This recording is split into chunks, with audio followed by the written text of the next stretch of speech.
Medical കോളേജിലെ ചില അധ്യാപകർ വിദ്യാർത്ഥികളെ കൊടിയ മാനസിക പീഡനത്തിനിരയാക്കുന്നുവെന്ന നിർണായക നിരീക്ഷണവുമായി ഹൈക്കോടതി.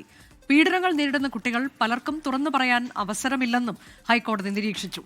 കണ്ണൂർ അഞ്ചരക്കണ്ടി ദന്തൽ കോളേജിലെ BDS വിദ്യാർത്ഥി നിതിൻ രാജിന്റെ ആത്മഹത്യയ്ക്ക് പ്രഥമ ദൃഷ്ട്യാ ഡോക്ടർ NK റാമിന്റെ വാക്കുകൾ കാരണമായിട്ടുണ്ട് എന്നാണ് കോടതി നിരീക്ഷണം. വിഷ്ണു സുരേഷ് വിവരങ്ങളുമായി. വിഷ്ണു, മുൻകൂർ ജാമ്യം തള്ളിക്കൊണ്ടുള്ള കോടതിയുള്ള വളരെ പ്രധാനപ്പെട്ട നിരീക്ഷണങ്ങളാണ്. ഇതിൽ പൊതുവെ ഈ ഇടങ്ങളിലൊക്കെ നടക്കുന്നത് എന്ത് എന്നതിനെക്കുറിച്ച് കോടതി വിമർശിക്കുന്നു. ഒപ്പം ഈ വിഷയത്തിൽ മരണത്തിലേക്ക് നയിക്കുന്നതിൽ റാമിന്റെ പങ്ക് എന്താണ് എന്നതുകൂടി പറയുകയാണ് കോടതി. അനുജ, വളരെ പ്രധാനപ്പെട്ട സുപ്രധാനമായ നിരീക്ഷണങ്ങളാണ് ജസ്റ്റിസ് A ബദറുദ്ദീന്റെ ഭാഗത്തുനിന്ന് ഈ മുൻകൂർ ജാമ്യാപേക്ഷ തള്ളിയ ഉത്തരവിലുള്ളത്. ഒന്ന്, അതിൽ പറയുന്നത് ഈ മെഡിക്കൽ കോളേജിലെ ചില അധ്യാപകർ കുട്ടികളെ കൊടിയ മാനസിക പീഡനത്തിന് ഇരയാക്കുന്നുണ്ട്. കുട്ടികൾക്ക് അത് തുറന്നു പറയാനൊരു വേദിയില്ല, അല്ലെങ്കിൽ അവർ വലിയ ഭയപ്പാടിലാകുന്നു. പലരും പഠനം നിർത്തിപ്പോകുന്നു, പലരും ജീവിതം തന്നെ ഉപേക്ഷിച്ച് അല്ലെങ്കിൽ ആത്മഹത്യയിലേക്ക് പോകുന്ന സാഹചര്യമുണ്ട്. പഠനം ഉപേക്ഷിക്കുന്നതൊക്കെ ഒരു നിത്യസംഭവമായി മാറുകയാണ്. എന്തുകൊണ്ടാണ് ഇത്തരം പ്രശ്നങ്ങൾ പരിഹരിക്കപ്പെടാത്തതെന്ന് കോടതി ചോദിക്കുന്നു.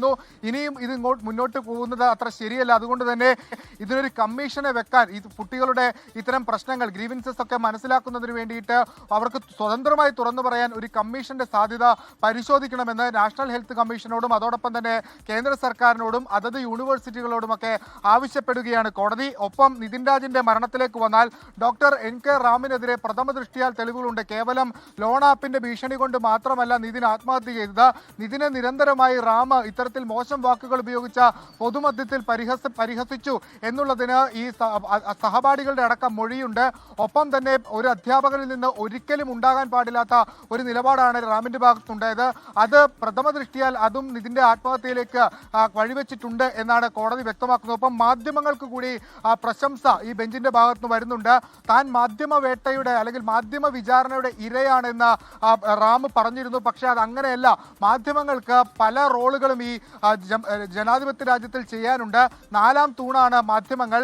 പല നിയമവിരുദ്ധമായ കാര്യങ്ങളും പുറത്തു കൊണ്ടുവരുന്നതിൽ നിർണായകമായ പങ്ക് മാധ്യമങ്ങൾ വഹിക്കുന്നുണ്ട്. അതുകൊണ്ട് മാധ്യമങ്ങളെ അങ്ങനെ അടച്ചാക്ഷേപിക്കുന്നത് ശരിയല്ല. പക്ഷേ ഒരു ജഡ്ജിയും മാധ്യമങ്ങളായി സ്വാധീനിക്കപ്പെടാറില്ല എന്നുള്ളതും വസ്തുത അവിടെ നിലനിൽക്കുന്നത്. മാധ്യമങ്ങളുടെ അവകാശങ്ങൾ എവിടെ റദ്ദ് അത് പൊതു താല്പര്യത്തിന് എതിരാണെന്നും അത് ജനാധിപത്യത്തിന് എതിരാണെന്നും കൂടി ഹൈക്കോടതി ജസ്റ്റിസ് ബദറുദ്ദീന്റെ ബെഞ്ച് ഈ ജാമ്യ ഹർജി തള്ളിയ ഉത്തരവിൽ നിരീക്ഷിക്കുന്നുണ്ട്. വളരെ സുപ്രധാനമായ ഒരു നിരീക്ഷണമാണ്. പ്രത്യേകിച്ച് മെഡിക്കൽ കോളേജിൽ വിദ്യാർത്ഥികൾ നേരിടുന്ന പ്രതിസന്ധികളൊക്കെ വളരെ കൃത്യമായി തന്നെ പറഞ്ഞിട്ടുണ്ട്. ഈ PG അതോടൊപ്പം തന്നെ ഹൗസ് സർജൻസ് ഒക്കെ രാപകലില്ലാതെ ജോലിയെടുക്കുകയാണ്. പല ഘട്ടങ്ങളിലും അവർക്ക് ഭക്ഷണമോ അതല്ലെങ്കിൽ ഉറങ്ങാൻ പോലുമുള്ള അവകാശം നിഷേധിക്കപ്പെടുന്നു തുടങ്ങിയ സുപ്രധാന നിരീക്ഷണങ്ങളാണ് ഈ ഉത്തരവിലുള്ളത്.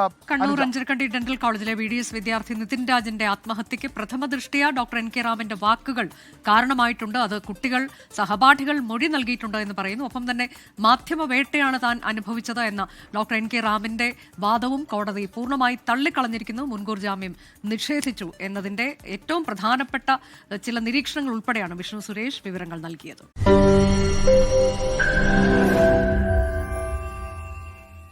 ലോകത്തെവിടെയായാലും ഏത് സമയത്തും 24 വാർത്തകളും ഓഗ്മെന്റഡ് റിയാലിറ്റി പാക്കേജുകളും എക്സ്പ്ലെയിനറുകളും വിശദമായി കാണാൻ ഞങ്ങളുടെ YouTube ചാനൽ നിങ്ങൾക്ക് സബ്സ്ക്രൈബ് ചെയ്യാം.